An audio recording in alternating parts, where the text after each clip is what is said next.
every hour anymore. Not like at the beginning when it felt like you were drowning, when you're sitting in the dark at 3 in the morning and the silence becomes so powerful that your thoughts find their way out again. You think about them, not every hour anymore, not the way it was in the beginning when everything felt like drowning completely, but enough to notice.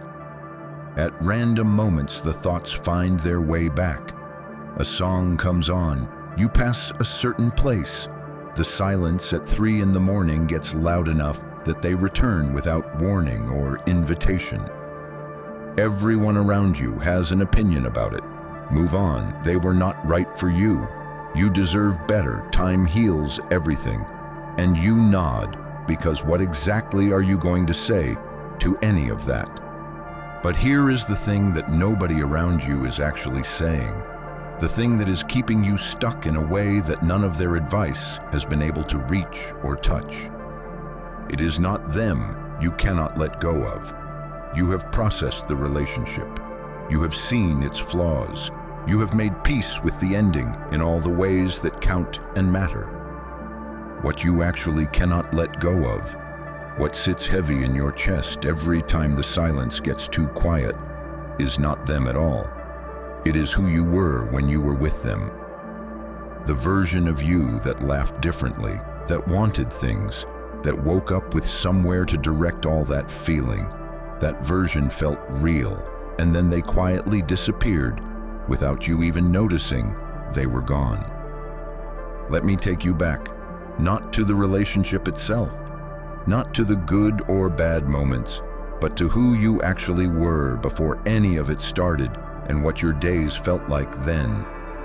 Think about the version of you that existed just before you met them, what you were doing, what you cared about, what your days felt like when they belonged entirely and completely to you alone. Now think about who you were 6 months into that relationship. Something had changed, not dramatically, not all at once, but something had quietly shifted in the way you oriented yourself through the world. You started organizing your attention differently. The things that used to matter to you individually began taking up less space, not because they were taken, but because love reorganized your interior world naturally and completely. You felt real, not because the relationship was perfect, but because being that close to another person, being necessary to their world, activated something in you that felt like the deepest kind of presence. And then it ended, and you expected to grieve the person, to miss the relationship. But you did not expect this other thing, this unnamed ache for something that felt like it was yours before they ever arrived. Nobody gave you the language for this specific kind of grief, the grief for a version of yourself that left with them when they left, that you have been missing ever since without knowing exactly what you were missing or where to look. What happened to you has a name in psychology. It is called identity fusion, the process by which a person's sense of self becomes so intertwined with another person that when the relationship ends, the self loses its structural support completely. You did not lose yourself all at once. It happened in small increments across a long time, and none of those increments felt like loss because every single one of them felt exactly like love. Every time you organized your weekend around their schedule, every time you stopped doing something you loved because it did not fit, another small piece of your independent identity went quietly and completely silent.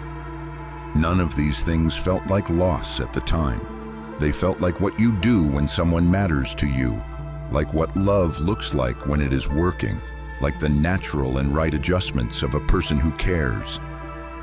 The problem was never that you loved them. The problem is that in loving them, you stopped tending to the parts of yourself that existed independently of that love, the parts that would need to carry you after it was gone. When the relationship ended, those parts of you were still there, but they had been quiet for so long that you had forgotten how to hear them, and in that silence, you mistook their absence for the absence of the person. Psychologists call this state-dependent memory. The idea that our memories are not neutral recordings but experiences attached to the emotional and physiological state we were in when we lived them and felt them as real. When you remember that time, that place, that version of your life, you are not just remembering them. You are remembering what it felt like to be in your own body, fully present, fully directed, fully alive during that specific period. When you remember that time, that place, that version of your life, you are not just remembering them. You are remembering what it felt like to be in your own body, fully present, fully directed, fully alive during that specific period.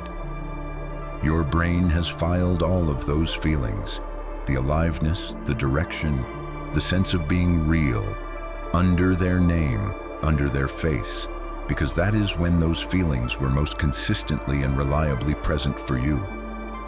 So when you miss them, when the ache arrives, what your nervous system is actually doing is reaching for that state of aliveness, and it sends you toward them as the address, because that is where the feeling lived and was filed. But here is the truth that changes everything. The feeling was never theirs to give. They did not create your aliveness. They activated it. They were the context in which you accessed something that was always entirely your own. The capacity for presence, for passion, for feeling real inside your own experience. That existed in you before they arrived. It exists in you now, and it has simply been waiting at an address you forgot you had. You have simply been looking for it at the wrong address, and everything that follows from here is about finding the right one, which is the only address that was ever actually yours to begin with. This plays out in specific, recognizable ways that you have probably already lived through completely, without ever having the words for what was actually happening to you during that time.